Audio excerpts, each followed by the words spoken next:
Hello and most welcome to 2034 of the H series.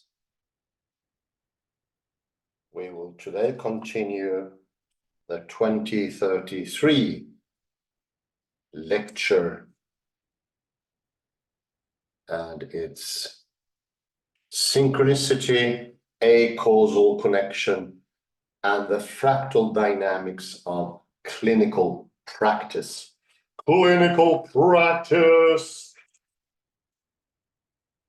by Terry Marks-Tarlow and Yakov Shapiro.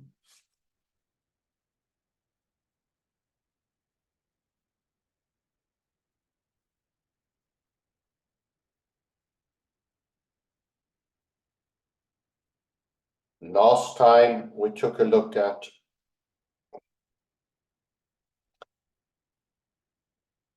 the connection between outer and inner.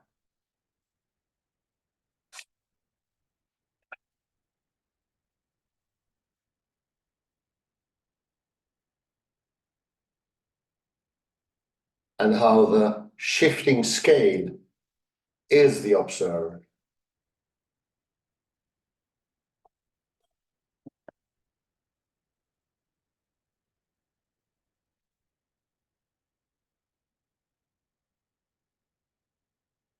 It is in the presence of a possibility of shifting scale or focusing in different ways. If you like, moving up the kaleidoscope or moving it down.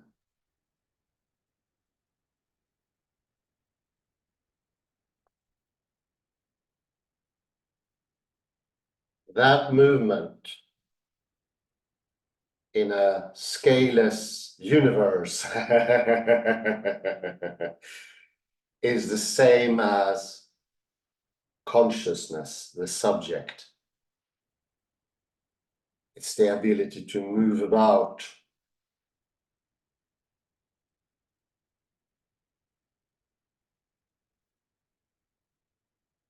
The creation of differences.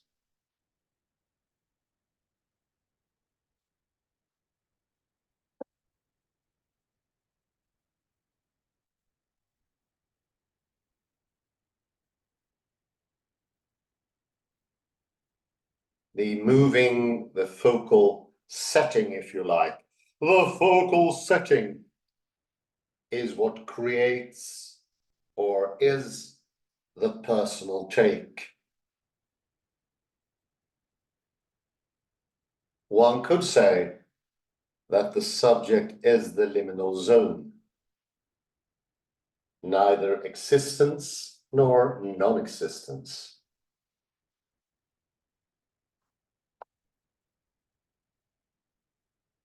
In between large and small, in the middle of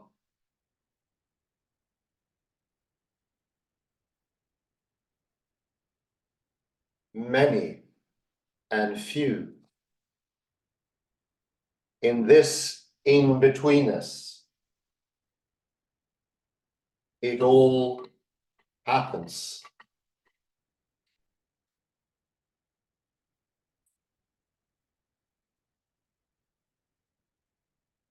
This is where it grows.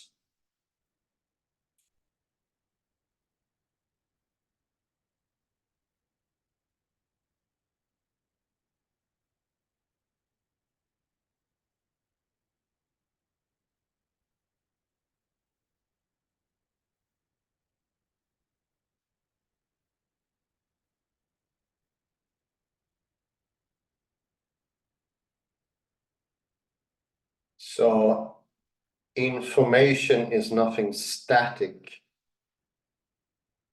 secured by a non-interwoven subject, an entity, a subjective existence, if you like.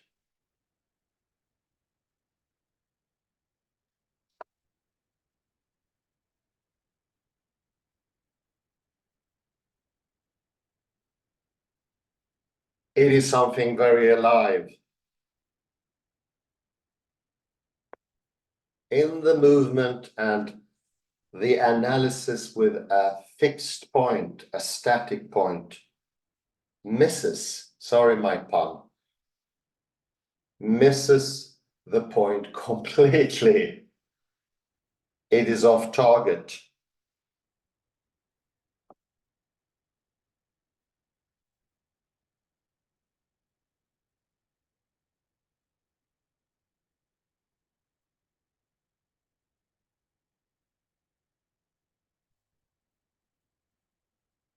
It is residing in neither side of the staticness, nor inside nor outside, but in between, in the going up and going in, zooming out and zooming in the iterations.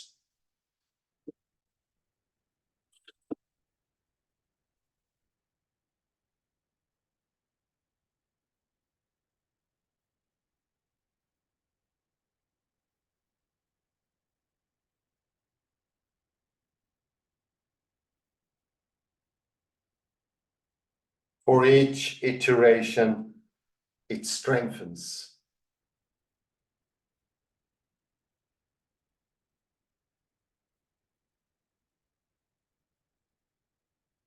It becomes more telling, stronger, more decisive,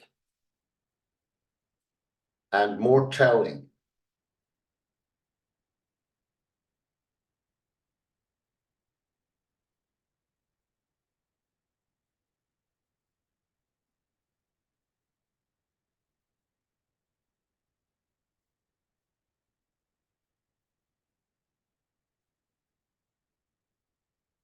More informing.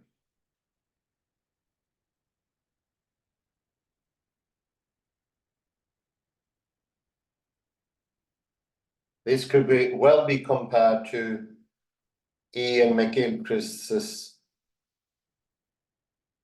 river.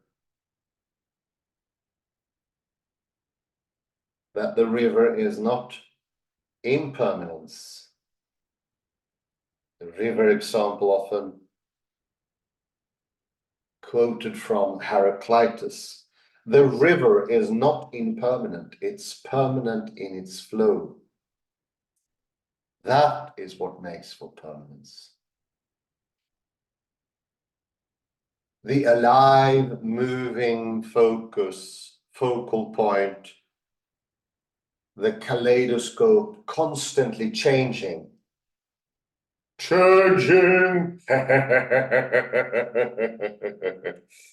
Making new things, developing, progressing.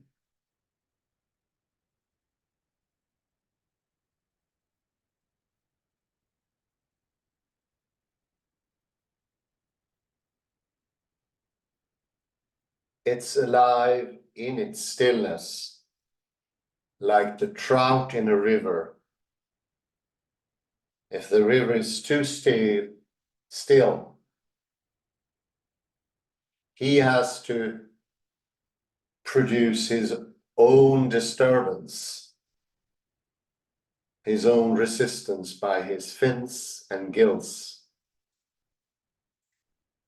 and thereby making stillness possible. Letting stillness come in.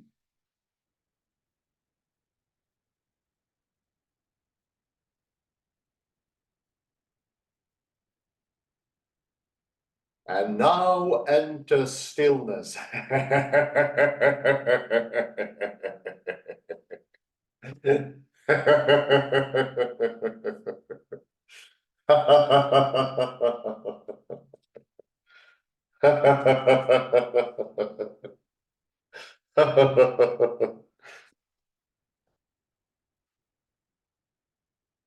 Everything is happening in the in-between zones.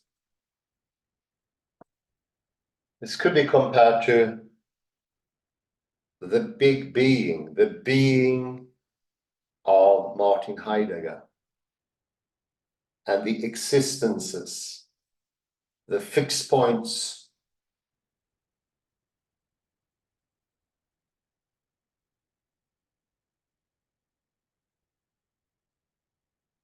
could be compared to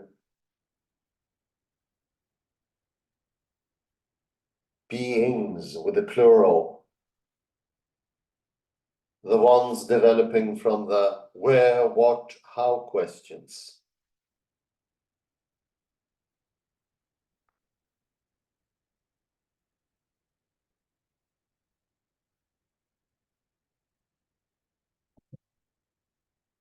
Turning something that is alive into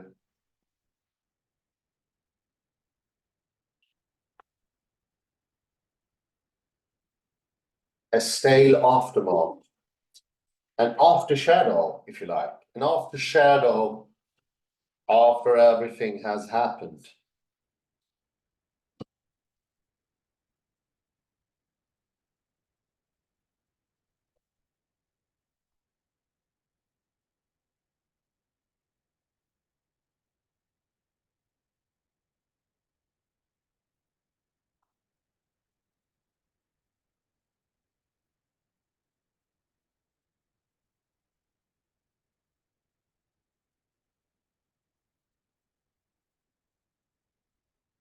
A shadow after everything has happened, not depicting, it's just a silhouette of the liveliness.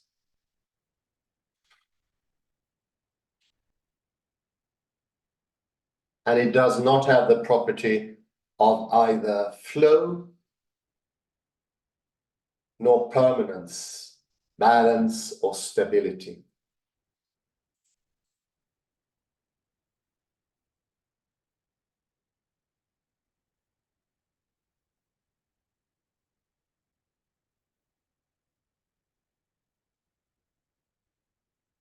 It has neither of those.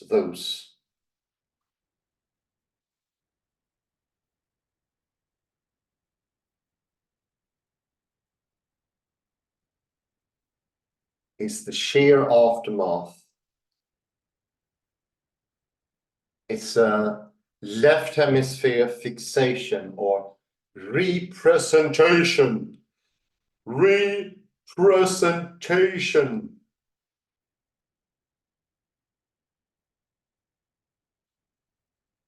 And I will continue to read on page 475.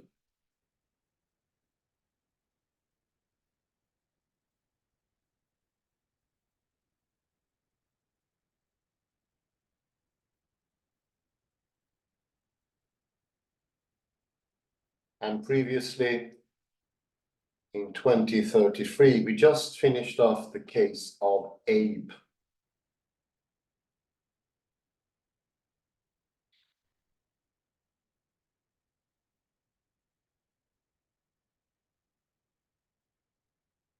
Paradoxical fractal boundaries. Paradoxical fractal boundaries.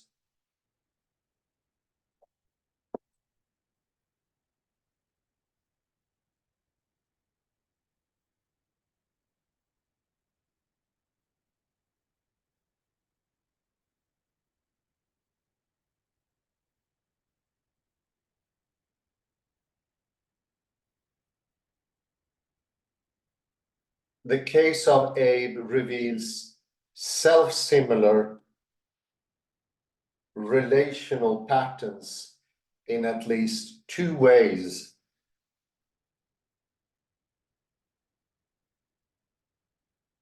Through the repetition of physical abuse by women who silenced, disgraced, and disregarded him.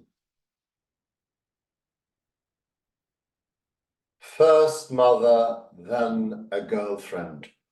First mother, then a girlfriend.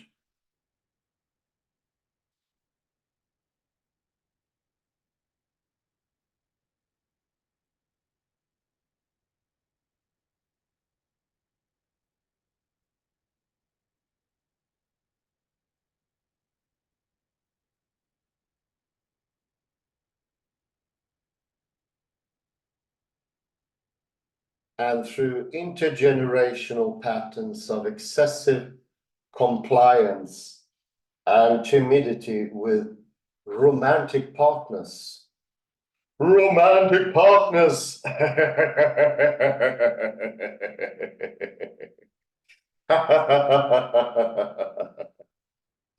Romantic partners.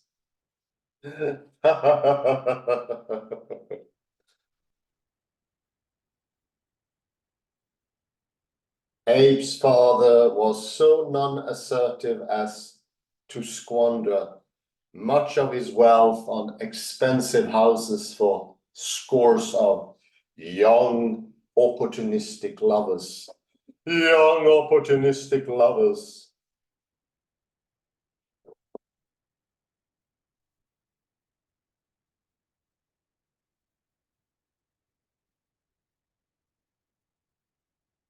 Young opportunistic lovers.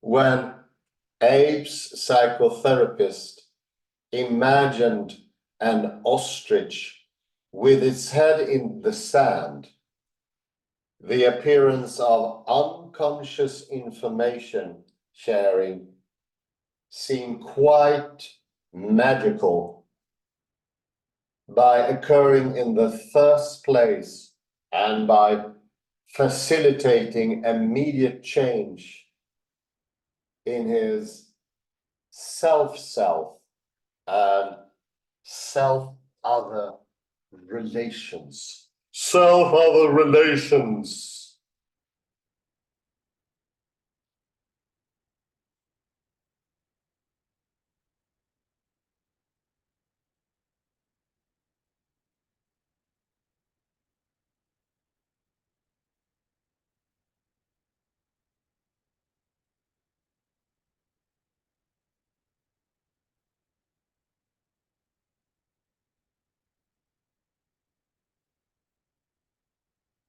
The ostrich was both a central metaphor and organizing principle for Abe. It characterized his childhood traumas that brought him into therapy originally.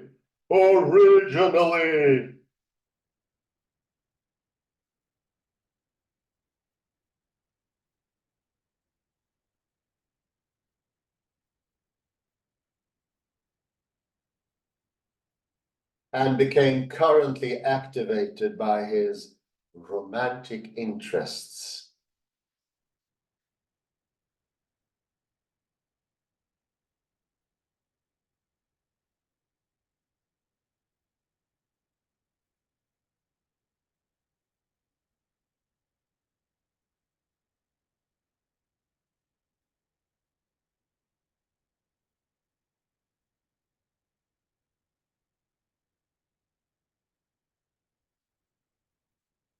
We speculate that the more emotionally charged the issue is, and the broader its matrix of self-similar resonances, both within and outside the therapeutic dyad. The therapeutic dyad. The therapeutic dyad.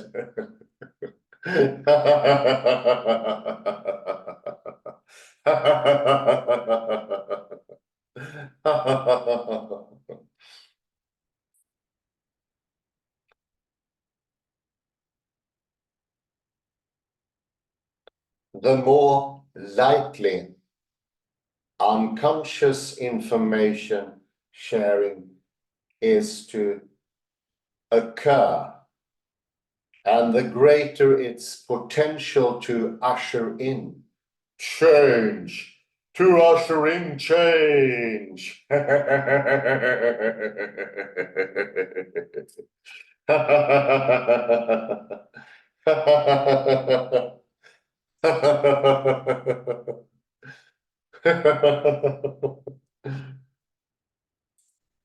To usher in change.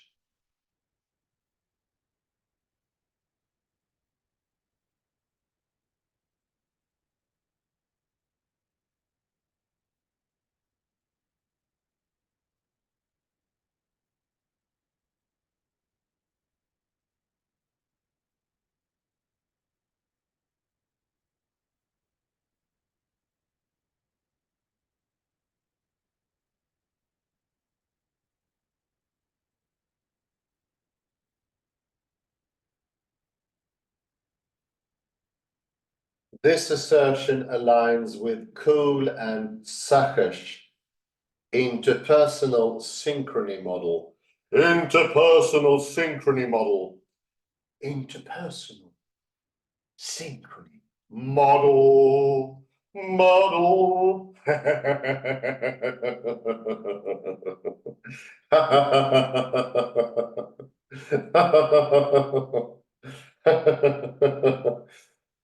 These researchers posit that the essence of the therapeutic alliance lies in coupled brain dynamics by which therapist and patient synchronize their minds, bodies, and brains at multiple non-conscious levels of vocal pitch.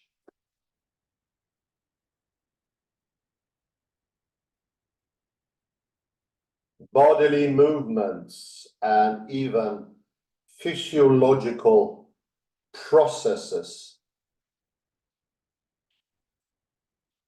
Physiological processes.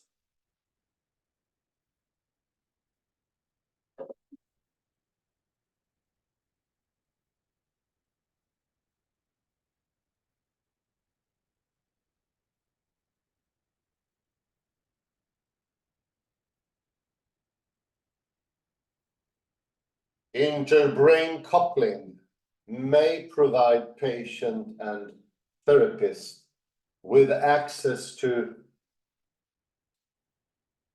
another's internal state, which facilitates common understanding and emotional sharing. Emotional sharing.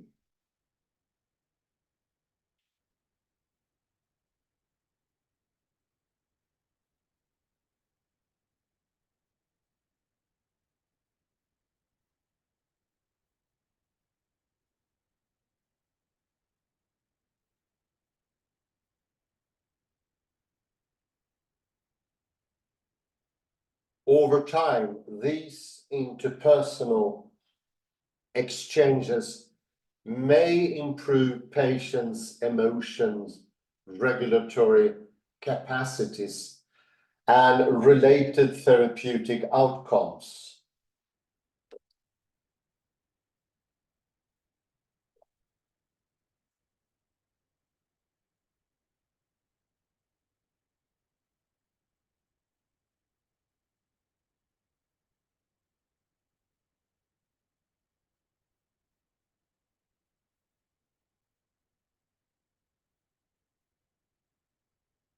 Through unconscious sharing during charged moments,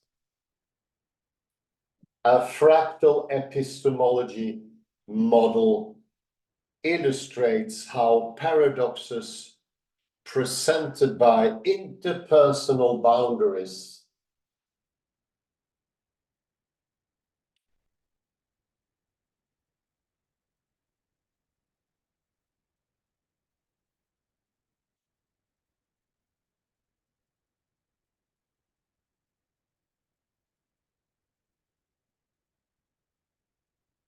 conceived as simultaneously opened and closed at the edges, extend a postmodern understanding of clinical interaction.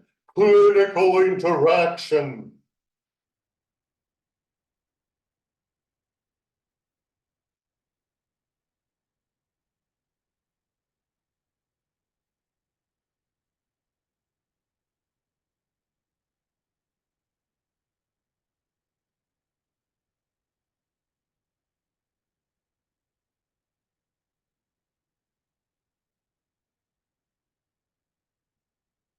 Consider figure 1, depicting Newton's method of approximation for finding multiple solutions to a quartic equation.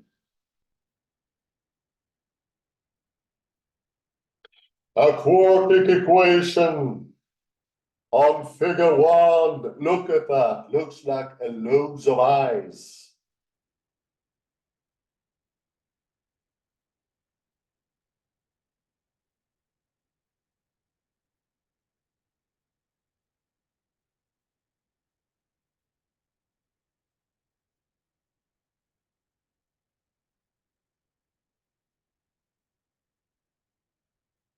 A close look at this image allows one to concretely visualize the fully interpenetrating nature of fractal boundaries.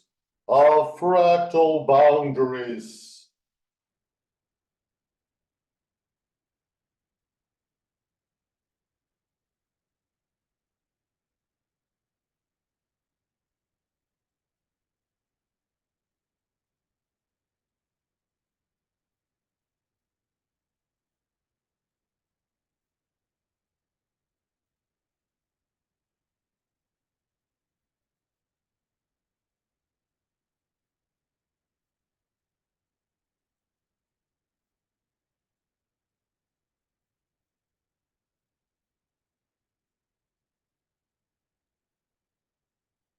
Four correct solutions exist to the mathematical equation pictured, represented by four dark circles at the center of four separate quadrants.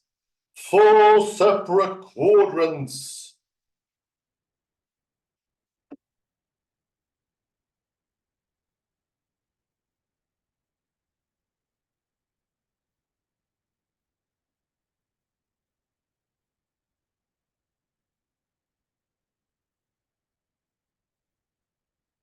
While these solutions appear squarely inside each quadrant, the entire array is simultaneously repeated an endless number of times within fractal edges, both separating and connecting each quadrant. Each quadrant is connected.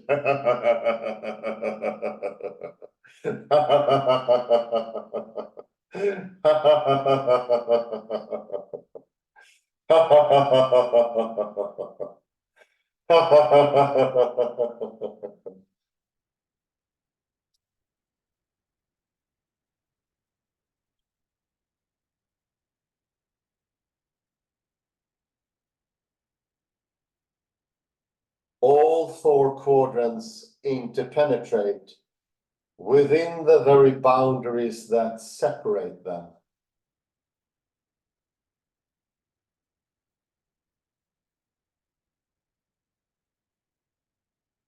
Resulting in the pattern of the whole reappearing again and again within their fractal edges.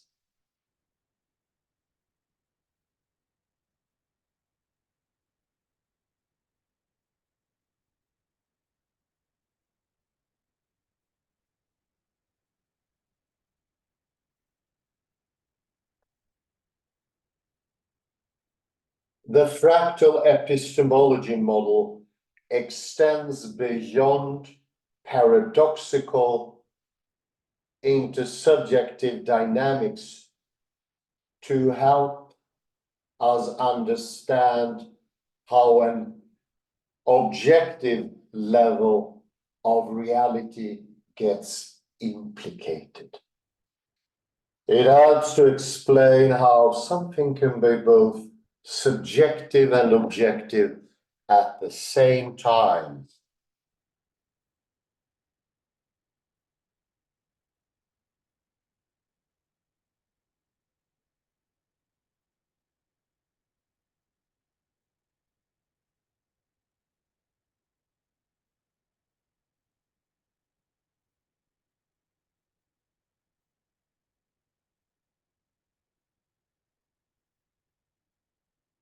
As a technique for solving equations, Newton's method of approximation involves mathematical intuition. Mathematical intuition. Mathematical intuition.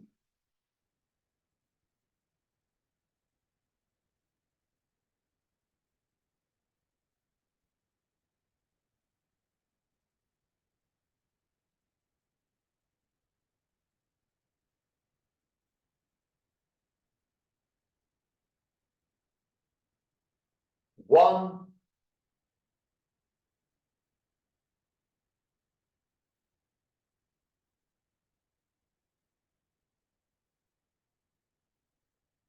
applies the formula by beginning with an educated guess.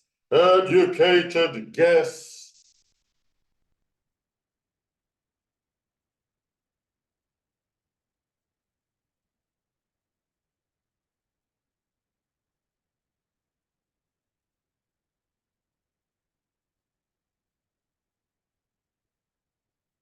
If the guess is a good one, a correct solution is eventually found.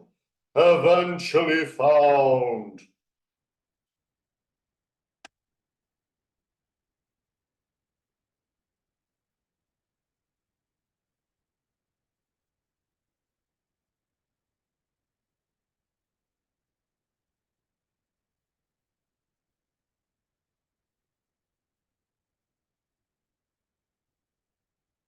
If the guess is a bad one falls into the rabbit hole of fractal boundary that rapidly oscillates through all possible solutions. All possible solutions.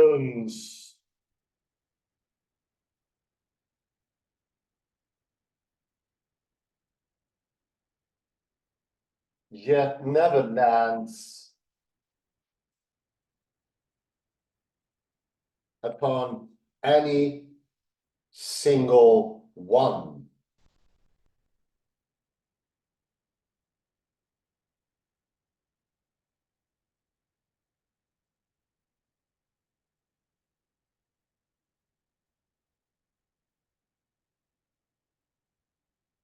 Never lands upon any single one. Any single one. Why? This is the implicit at work. David Bohm called this the pilot wave. It's more than a lucky guess, but neither is it exact.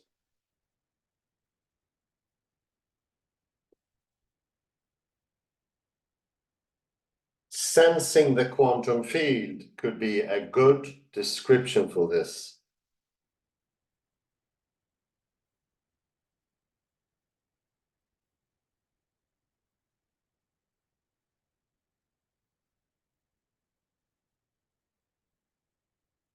Sensing the quantum field.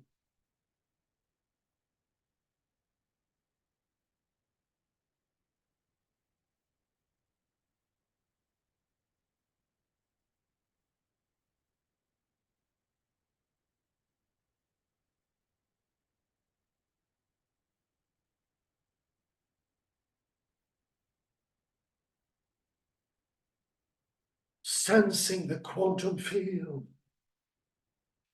First, the parallel with clinical intuition is obvious. It's obvious. It's not anything in disguise.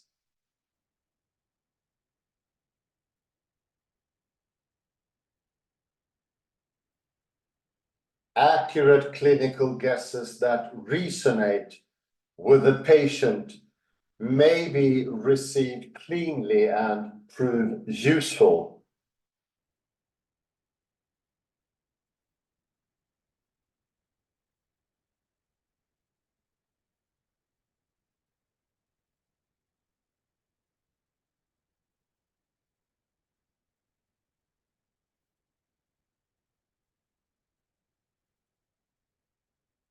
Poor clinical hunches get caught up in messy boundary negotiations of transference, countertransference dynamics,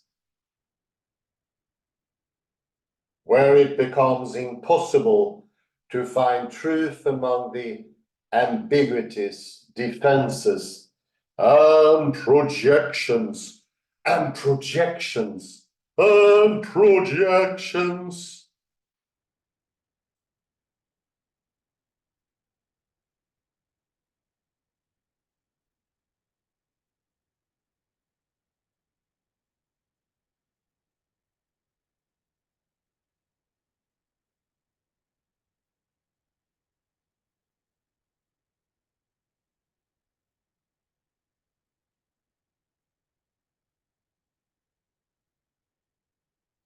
Second, the interpenetration of separate domains across self-similar boundaries applies broadly to the intersection of mathematical intuition with veridical reality.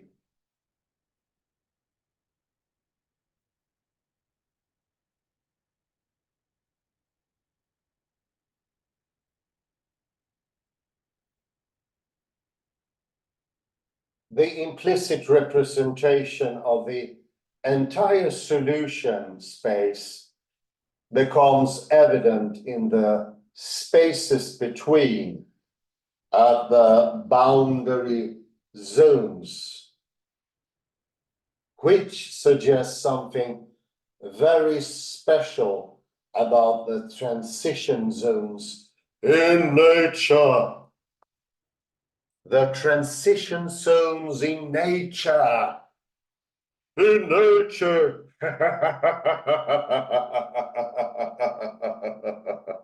In nature.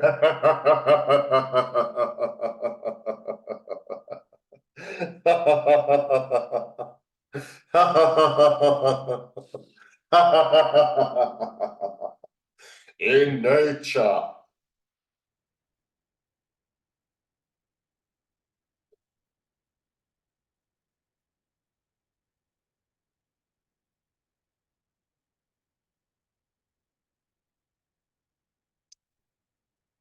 The instances of uncanny sharing may be one of those boundary zones, since so much of interpersonal communication occurs automatically at unconscious, implicit levels.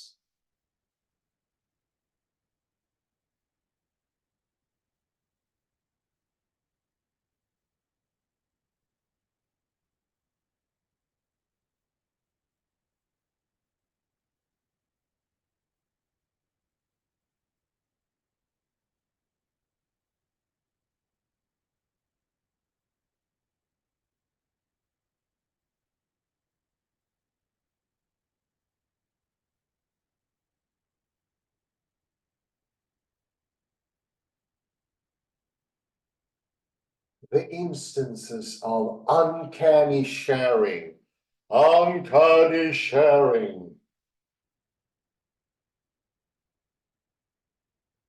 may be one of those boundary zones, since so much of interpersonal communication occurs automatically at unconscious implicit levels. Unconscious implicit levels.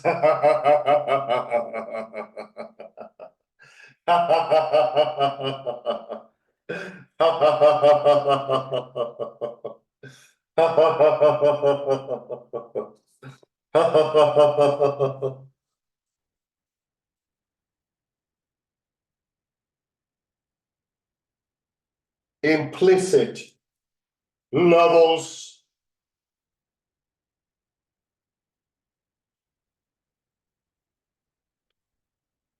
Intuitive knowing, and specifically non-local intuition,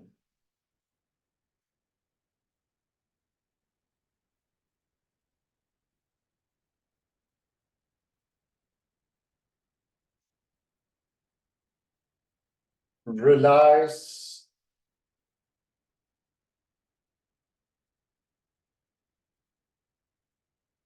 on the irreducible complexity of fractal boundary zones, where self-similar patterns can be seen to bridge rather than separate the subjectivities in question, in question, in question.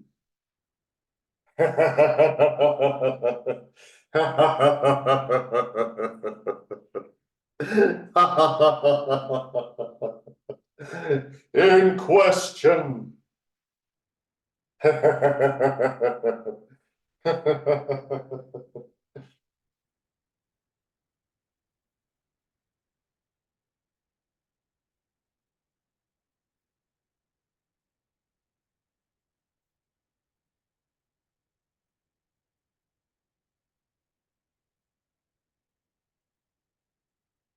The author suggests such bridging may become apparent within the concept of implicit relational knowing, which can occur locally, utilizing the sensory milieu of here and now movements, as well as across time or space in cases of non-local participatory knowing and synchronistic events. Synchronistic events.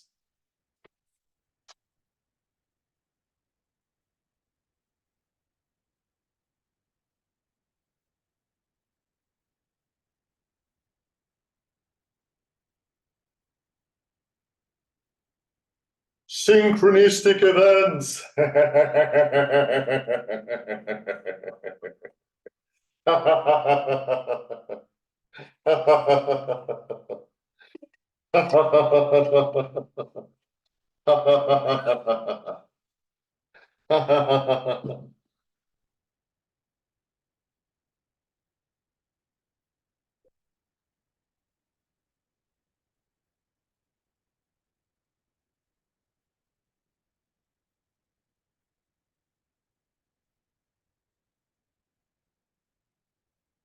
Synchronistic events. Synchronistic events.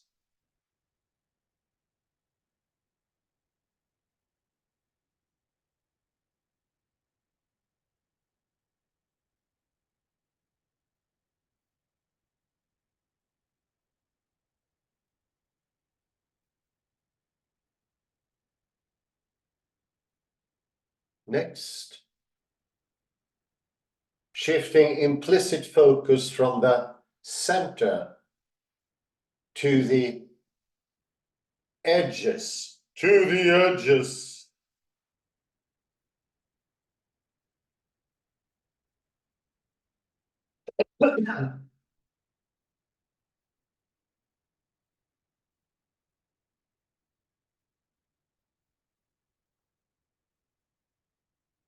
When engaged in clinical work, whether in service of symptom reduction or deep transformation,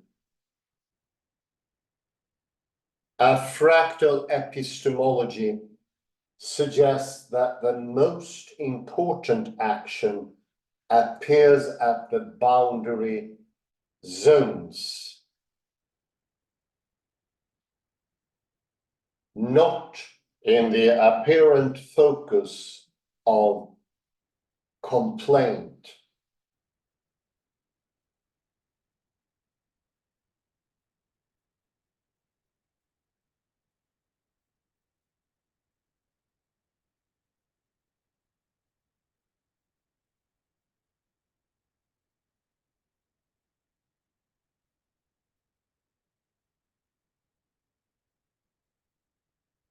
As any experienced clinician will attest, it is the process of presenting an issue and its implicit context rather than the explicit elaboration of symptomatic complaints that merits careful therapeutic exploration. Exploration.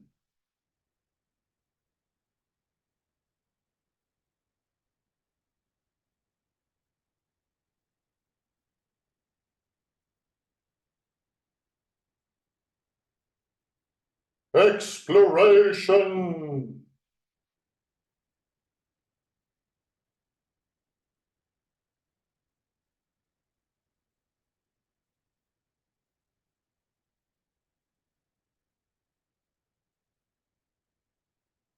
The exploration.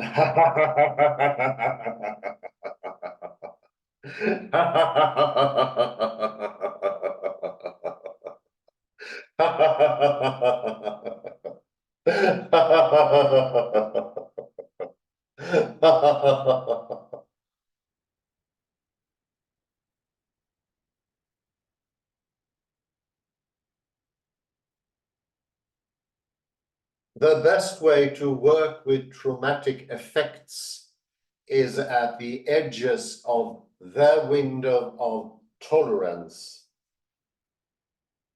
which parallels edge of chaos dynamics. Edge of chaos dynamics. Edge of chaos dynamics.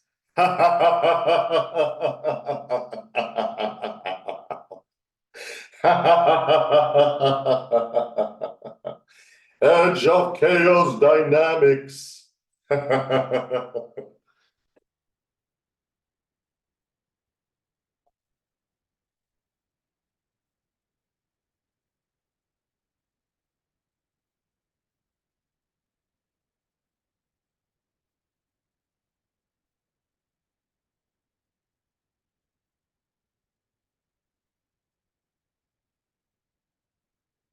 Transition points into and out of various affective and self states lend the best opportunities to glimpse holistic process patterns. Holistic process patterns. Holistic process patterns. Holistic process patterns.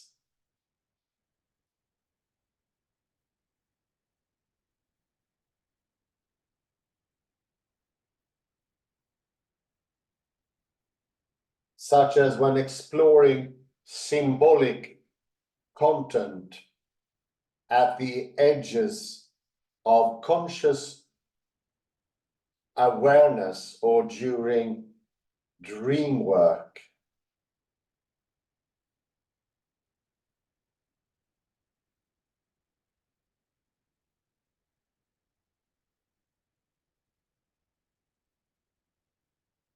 This same rule of thumb applies to the relational perspective of addressing transference, counter-transference, enactments.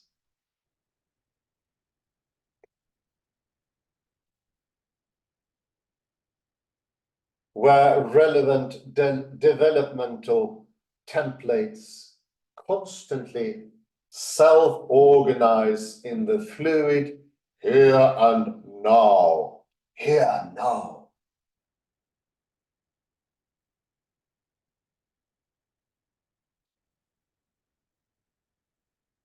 Here and now dynamics of the therapeutic interaction rather than interpreting a retrospective event or dealing with homework as commonly occurs in cognitive behavioral therapy. Cognitive behavioral therapy.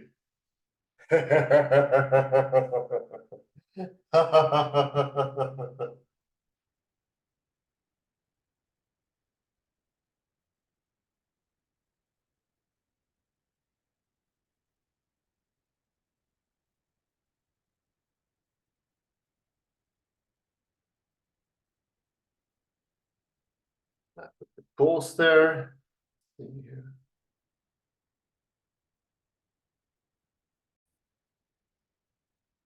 So we will go to some quotes here. Let's have a look, see what we can find.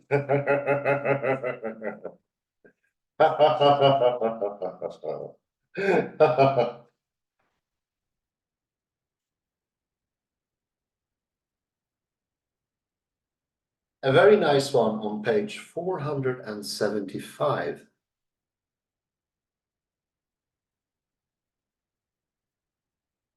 Bottom here.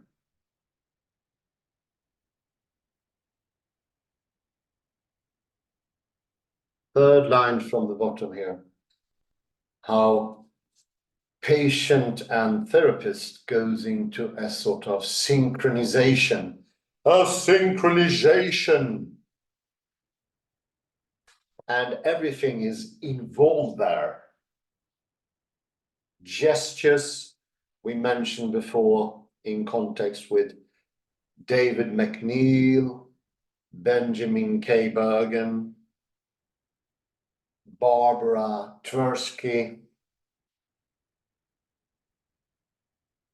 Lisa Bertet Feldman, how gestures, almost the skin of our doings, the movement. Also remember Pfeiffer, Dr. Pfeiffer with his mobile robots, or not just mobiles, when movement is the very thing that decides what they think. Their minds, bodies, and brains at multiple non-conscious levels of vocal pitch. To that, I would add prosody, melody, force, accent. There is a enormity of fractality going on in the voice. Bodily movements and even physiological processes, not to be forgotten at all. All these are part of the fractal transferal.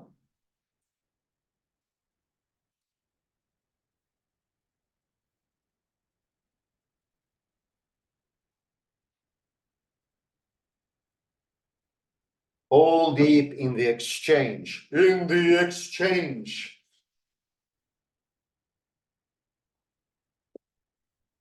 Which is both giving and taking at the same time.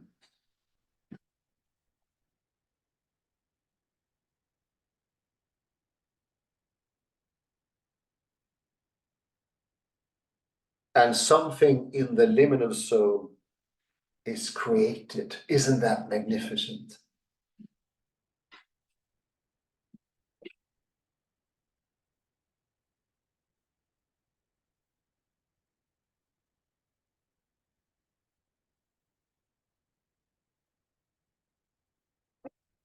It's the liminal zone of creation, and we are able to look even closer to that in the next page with that beautiful depiction of a quartic equation.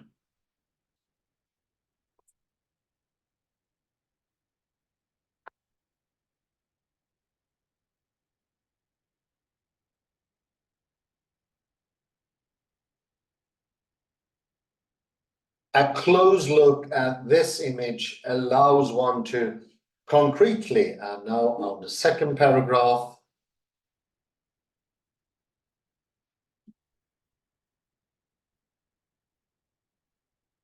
concretely visualize the fully interpenetrating nature of fractal boundaries, fractal boundaries.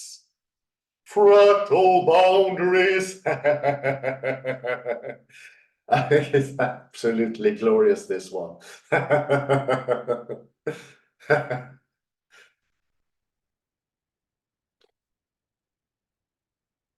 Four correct solutions exist to the mathematical equation pictured, represented by four dark circles in the center of four separate quadrants.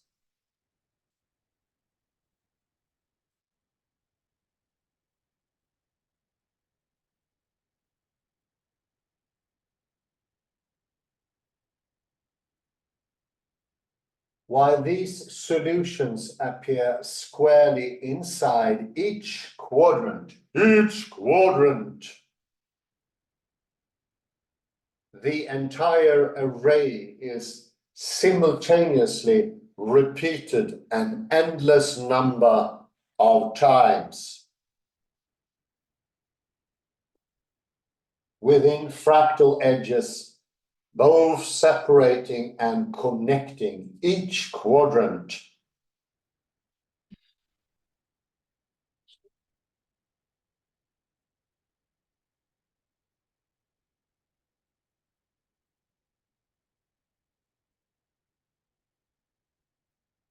All four quadrants interpenetrate within the very boundaries that separate them, resulting in the pattern of the whole reappearing again and again within their fractal edges.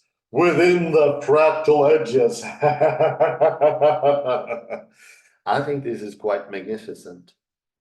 It shows that a good guess would be caught up by what I would call strange attractor, going into the right direction. And this, I would say, also shows two things. There is nothing exact out there. We do guess, and remember what I read on the previous page. When we are in synchronicity with the surrounding or the patient, then there is a possibility of a read-off. We can both register and give at the same time. If your guess is too way off, it will go out peripherally more and more, and not be drawn into a solution or a correctness.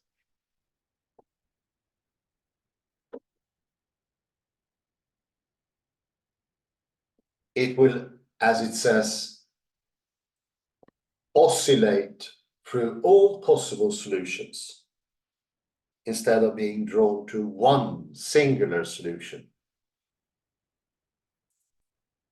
This so nicely shows that there is both complete objectiveness and subjectiveness. One doesn't exclude the other. they are enforcing each other.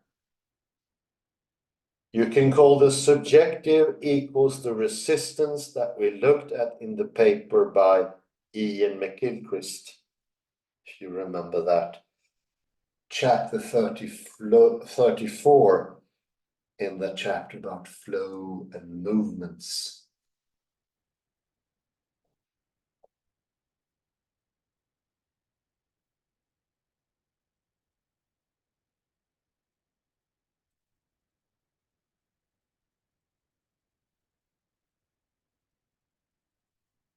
Flow and movements.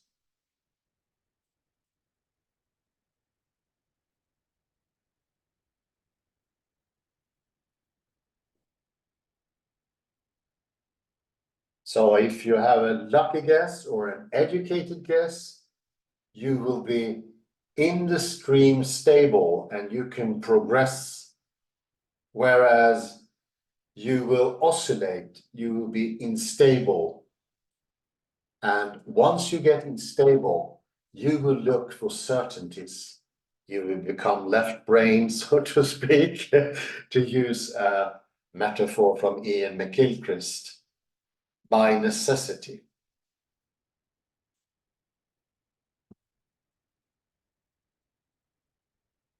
You will have no choice other than to do that. No choice, no choice.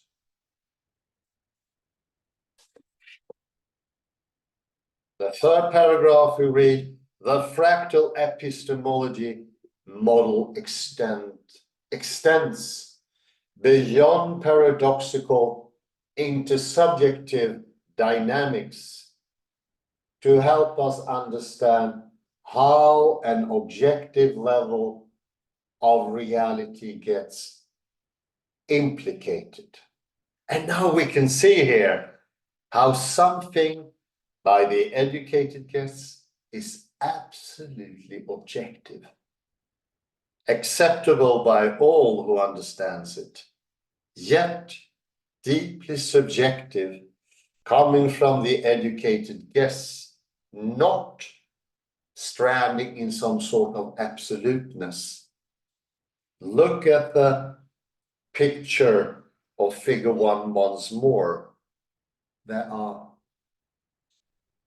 no complete sharp boundaries. They are going into each other, looking differently, having different powers, whereas an educated guess gravitates to the correct solution. The other one, the uneducated or haphazardous guess, will not go to the correct solution. I'll go to the next page here.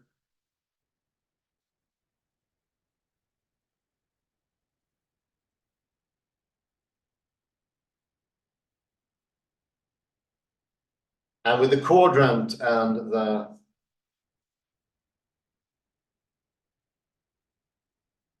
quartic equation, you can here see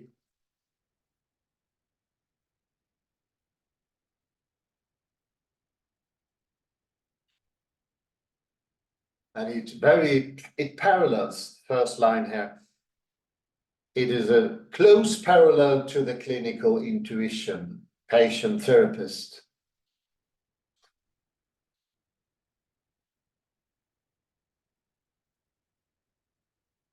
So an accurate clinical guess that resonates with the patient will be received cleanly and prove useful. Poor clinical hunches get caught up in messy boundary negotiations of transference, countertransference dynamics. Second, and I really like this, it's so telling. The interpenetration of separate domains across self-similar boundaries applies broadly to the interaction of mathematical intuition with veridical reality.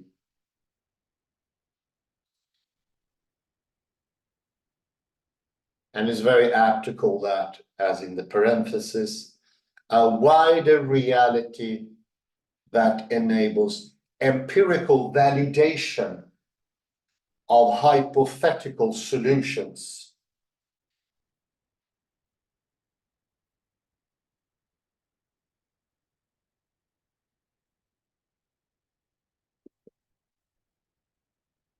So it would be more of a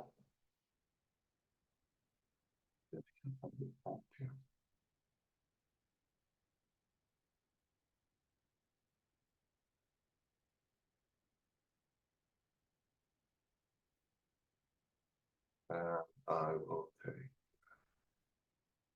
whiteboard here.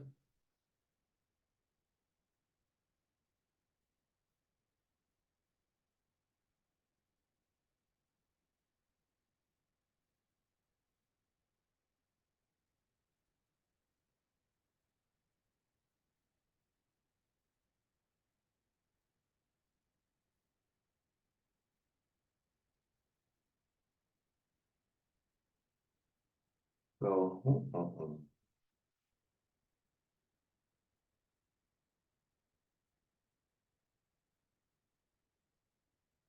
I use black here. So this is a wide simplification. So if you are coming into the gravitational field here of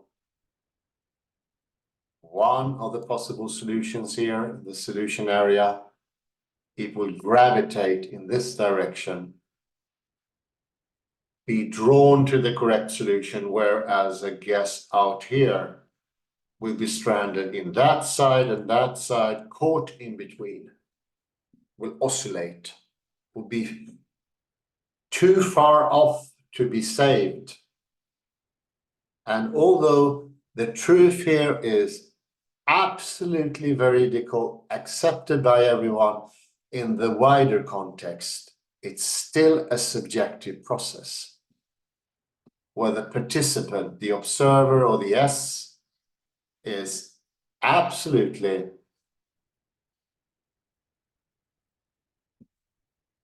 determining the outcome. A good guess, a bad guess.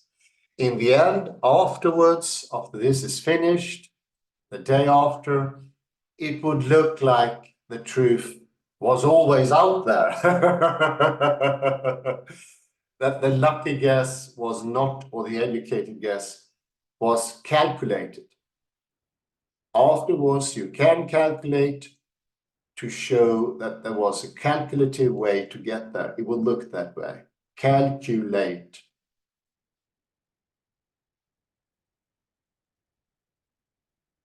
Oh, my writing is dreadful. So then you can calculate afterwards. It would be logical, and it would seem that you could get there by only veridical truths and rationality. You cannot. This is only afterwards. Before, there is no possibility. So what we looked in today is the liminal zones and how educated guesses can be going into the direction and end up in correctness. And less successful guesses will go the other way. So there is a subjective take that seem to, seem to disappear afterwards. So in the posterior view, it would seem that the subject wasn't really necessary. That's really funny, actually. But in the aftertext afterwards, it will look that way, without a doubt. Oh, that's quite good. Thank you very much for listening in. Have a lovely morning, day, or afternoon, wherever you are. Bye-bye for now.